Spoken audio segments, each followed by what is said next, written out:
Ganito pang ginagawa nyo sa sa wings, chicken wings. Tinatanggal ko kasi ito eh.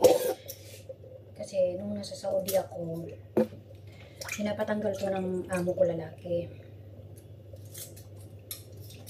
Kaya nasanay tuloy ako kahit saan ako. Manila, Philippines pala. Parehas lang. Yan o, tinatanggal ko yan. Yan. Ito naman para sa adobo ko. Nagluto kasi ako ng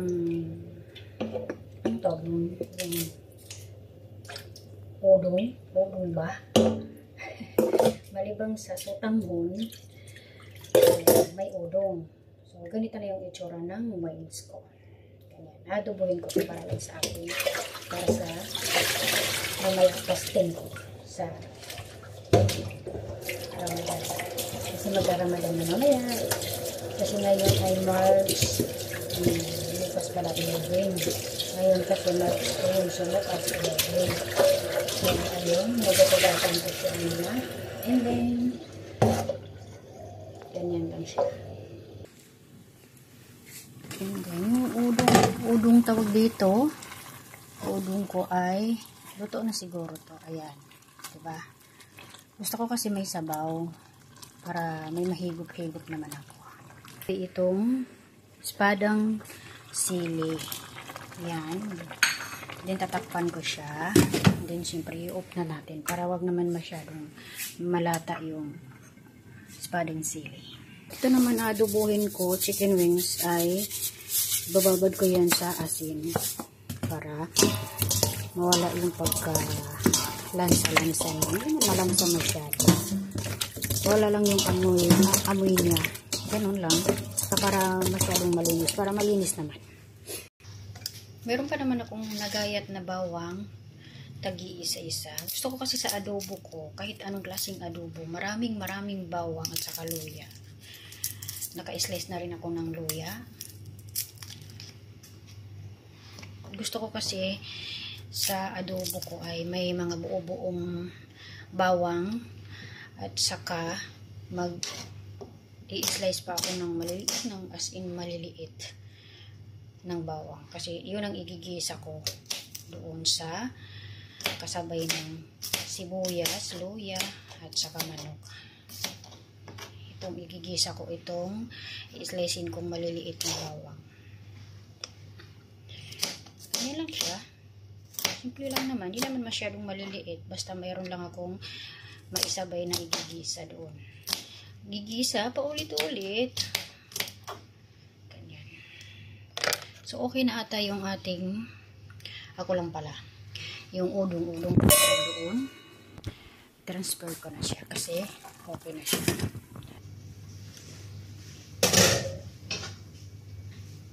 Diyan, okay na po yung udong. Anong tawag dito? Udong ba? Udong kasi sa Bisaya, no? Okay na yan.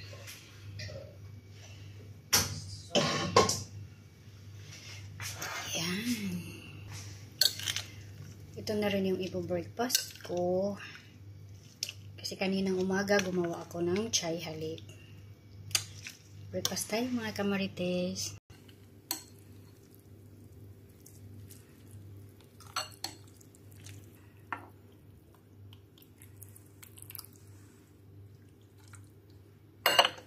Yan ay sa breakfast ko ngayon. Gusto ko mag-breakfast ng ganito with bread. Ay, wala pala akong bread. Siyempre, lalagay ko dito yung tira kasi hindi naman pwede kumain yung mga alaga ko. Sobrang anghang niya at hindi naman sila kumakain ng ganitong pansit. Siyempre, tayo na naman ay mag-adobo ako. Maglagay na ako ng olive oil sa kalan. Siyempre, alangan. Mainit na yung kalan ko, mga kamarites. Siyempre, gigisa ko muna yung bawang at saka sibuyas. Pagsasabay ko na yan. Maganda sana kung maiprito ko sana muna yung carrots at saka yung tawag nito, yung patatas sana. Kaya lang kasi yung mga namoy na sa loob ng bahay. Hirap kaya pag andito yung among lalaki o among babae nakauluto. Hindi naman sila nagagalit, kaya lang ayaw talaga nila ng amoy na pansin. Bismillah. Medyo nagulat ako sa alaga ko. Nagising siya. Ipapagita ko sa inyo yung inihisa ko. At siyempre dapat lumabas yung aroma nito para naman masarap daw pag nag-golden brown. Pero hindi ko maantay yun, lalo na nagising ang aking alaga. Kahit walang golden brown, basta mangamoy siya, lumabas yung aroma niya, ay lalagay ko na yung aking manok kasabay ng gulay. O, diba? Yun na nga, medyo okay na siya. Siyempre, lagay ko na itong gulay. Ay, sorry, hindi pala ito gulay.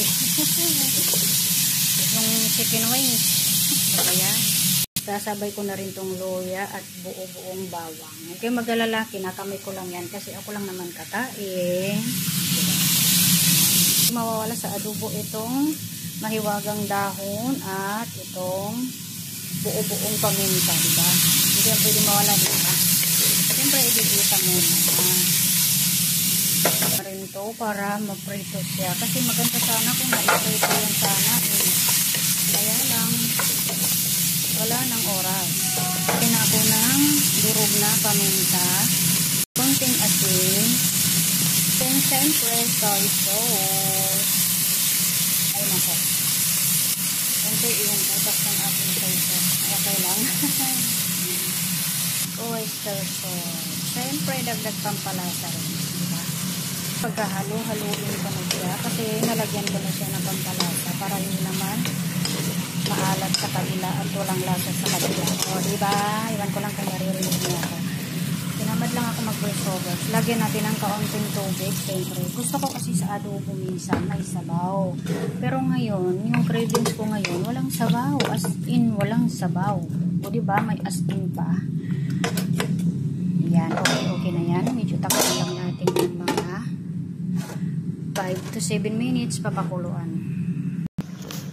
Ayun mga kamarites, masarap daw ang adobo pag may kaunting sugar.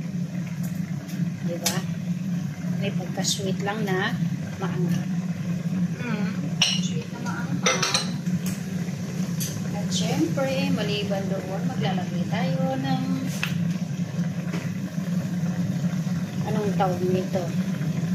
Paprika. Smoked paprika. Not a sponsor, but it's okay. Ba? Ay, English doon. Ay, meron pala ako yun. Lalagay ko tong natitira kong tawag nito. Celery beans. O, diba? Super anghang na yan. Huwag kayo. At siyempre, pahaluin natin yan para magkalasa siya. Uy, sarap. Nagkakatam na ako.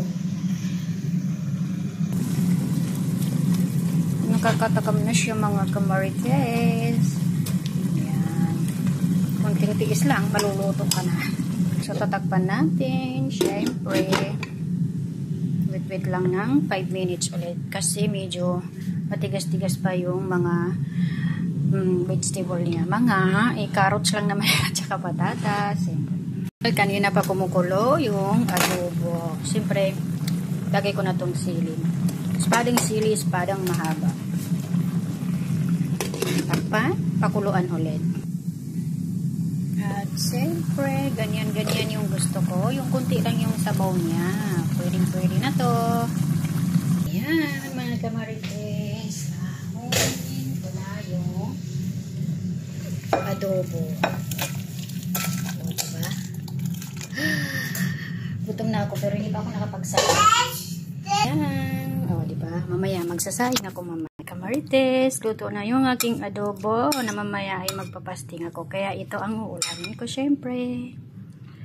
So, babay muna mga kamarites. Kasi gising na ang aking maingay na alagang ay hewan ko. Gising na ang alaga ko. So, magsasaing ako mamaya ng rice. Wala pa kasi akong rice. So, babu mga kamarites. Thank you for watching always. Maingay din. Ginagaya ako ng aking alaga.